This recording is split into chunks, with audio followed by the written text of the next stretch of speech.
Superflu. Internet. Ouais, cette fois on s'y met pour de vrai, hein. Faut revenir aux choses sérieuses, fini la rigole, je vais plonger dans la vraie actu web. Et je vais pas vous mentir, c'est un peu le bordel. On va commencer avec X, ex-Twitter, qui a été suspendu par la Cour suprême brésilienne en début de semaine. La cause, la désinformation généralisée sur ce réseau, largement alimenté par son patron, Elon Musk, qui a refusé de collaborer avec la justice brésilienne. Et ça leur a pas plu du tout. Résultat, c'est 22 millions d'utilisateurs qui ont été privés de leur réseau social préféré et qui du coup se sont repliés sur quoi ? Moi je sais. Et bien sur le site, sur le voilà. Voilà, ça, exactement, la copie de Twitter créée par son cofondateur Jack Dorsey, j'ai nommé Blue Sky. Vous vous souvenez, je vous en avais parlé en début d'année, l'oiseau a été remplacé par un papillon, mais à part ça, on retrouve quasiment le Twitter pré-Elon Musk. Et bien en une semaine, la plateforme a gagné près de 3 millions d'utilisateurs, principalement basés au Brésil. Tiens donc. D'ailleurs, le communiqué dans lequel la plateforme a annoncé ces chiffres était bilingue, anglais et portugais. Bah ouais, il est pas fou l'astico. Le malheur des uns. C'est ça. Mais pendant que Blue Sky avance ses pions sur l'échiquier du web, Elon Musk, ouais je sais, je manie bien les mots. Blablabla. Elon Musk, lui, il reste dans le viseur de la justice et pas qu'au Brésil. En Europe, on le garde même sacrément à l'œil depuis cet été. Pourquoi ? Eh bien parce qu'au Royaume-Uni, après une attaque au couteau qui a coûté la vie à 3 enfants, de fausses informations ont circulé sur l'auteur du crime qui a été décrit comme étant immigré musulman alors que pas du tout. Et c'est ce qui a déclenché ces fameuses émeutes d'extrême droite dans tout le pays qui ont duré une dizaine de jours et dont on a beaucoup parlé. Et où c'est qu'elles ont démarré ces rumeurs ? Eh bah sur X. On se le demande. Du coup forcément après ça, Thierry Breton, le commissaire européen au numérique, il était colère. Il a donc adressé une mise en garde formelle à Elon Musk qui a répondu comme à son habitude de manière très professionnelle et mesurée, c'est-à-dire sur X, avec un mème lui suggérant d'aller se faire foutre. Voilà. Les premières sanctions... On peut le lire le même. On peut le lire, ouais. And literally fuck your own face. Point d'exclamation, c'est important sur X, il y en a très souvent. C'est ça. Les premières sanctions de la Commission européenne pourraient tomber dès cet automne, mais bon, une suspension de X en Europe reste peu probable. Par contre, Elon Musk risque quelques amendes qui pourraient représenter jusqu'à 6% de son chiffre d'affaires mondial. Une bagatelle, quoi. C'est une bonne nouvelle. Oui. Il faudra quand même à un moment donné quelqu'un y mette une fessée à ce monsieur, quoi. Oui.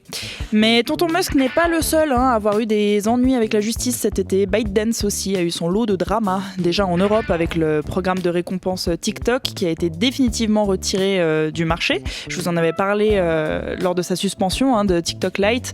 Mais cette fois, ça y est, c'est acté.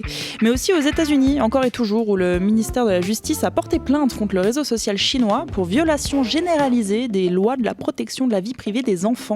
En fait, on accuse ByteDance d'avoir collecté illégalement les données personnelles de mineurs de moins de 13 ans qui sont normalement protégés de cette pratique. Mais bon, ils ont l'habitude chez TikTok. En 2023, le Royaume-Uni et l'Union européenne leur avaient déjà infligé des amendes pour les mêmes raisons. Et c'est 12,7 millions de livres et 345 millions d'euros que la firme a déjà dû débourser. Donc bon, elle est plus à ça près, j'imagine. J'ai cru voir cette semaine que Xavier Niel est rentré chez ByteDance. C'était ça l'info que je cherchais. Oui, il est rentré dans le conseil d'administration, je crois. Ouais. Puis je crois qu'il est dans le capital. Tu vois, 36-15 du là, ça mène à tout. Voilà. Alors sinon, qu'est-ce que... Attends, X j'ai dit, TikTok j'ai dit, qu'est-ce qui... Ah oui, j'oubliais, fin août, il y a le patron de la messagerie cryptée Telegram aussi qui a été arrêté par les autorités françaises. Non, ça n'arrête pas ce soir. On lui reproche de ne pas agir contre la diffusion de contenu criminel sur sa plateforme qui a près d'1 milliard d'utilisateurs et donc d'y participer. Après 4 jours de garde à vue, Pavel Durov, j'imagine, a été libéré mais placé sous contrôle judiciaire avec interdiction de quitter le territoire français.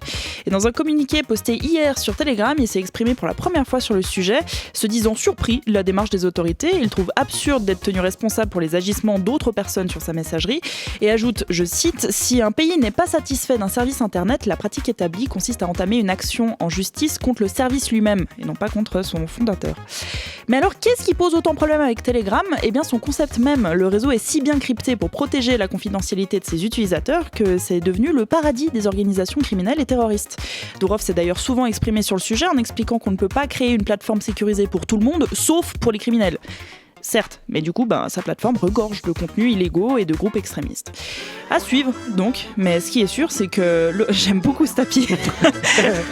Mais ce qui est sûr, c'est que l'automne s'annonce mouvementé pour les géants du web. On est bien d'accord. Et pendant ce temps-là, il y a Mark Zuckerberg qui dort sur ses 2 oreilles. Oui, mais on n'en a pas trop entendu parler cet été, je trouve ça très louche. Non, lui et Bezos. Il est tapis dans l'ombre. Ouais. Il attend comme ça, moi. C'est en train d'arriver depuis une autre galaxie, ça va y tomber dessus.